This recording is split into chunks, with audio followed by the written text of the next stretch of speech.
के लिए यहाँ पर आई हूँ। जुलाई 2024 को मेरे पति के पेट की आंतों में संक्रमण हो गया। उसकी तबीयत ज़्यादा खराब हो गई। हमारे पास पैसा नहीं था कि हम सिविल हॉस्पिटल में इलाज करा सके।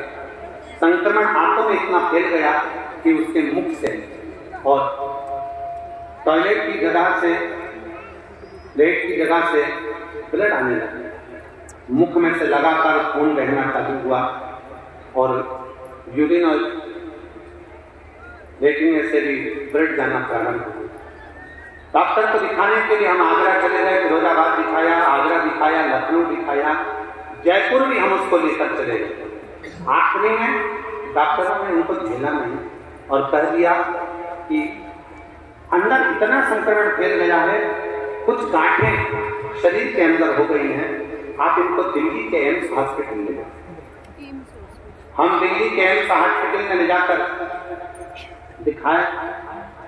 गुरुदेव उन्होंने बता दिया कि इनके शरीर में 2 गांठें हो गई हैं, उसके कारण बस ये ब्लड निकलना, संक्रमण प्रारंभ। तब हमारे मौसा जी ने बोला कि आप एक काम करो, भगवान शंकर की अविरत भक्ति करो। अपने पास इतना पैसा भी नहीं कि अपन बहुत सारा इलाज करा सके। हम बाबा शंकर के मंदिर जाने लगे और शंकर जी के मंदिर में जाके गुरुदेव दिल्ली में दिखा के आने के बाद ऐसा लगा कि अब शरीर नहीं रहेगा, क्योंकि डॉक्टर ने जवाब दे दिया।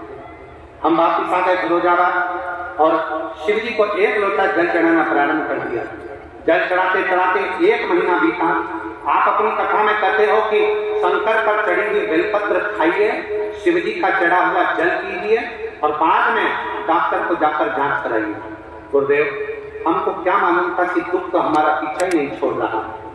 हमने बेलपत्र खिलाना प्रारंभ करा, जल पिलाना प्रारंभ करा और साथ में अपना मकान भी गिरवे रख दिया इनके इलाज के लिए। और दूसरा से पैसे भी उधार लिए 10-12 लाख, कर्जा पे कर्जा होता गया।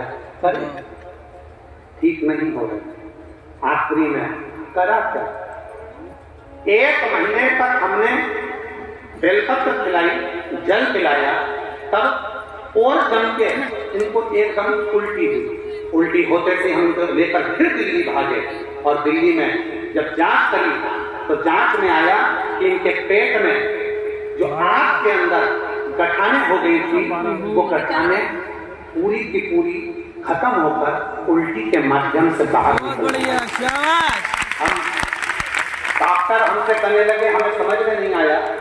दिल्ली के एम्स डॉक्टर कहते हैं कि आपने कहीं और भी इलाज करवाया?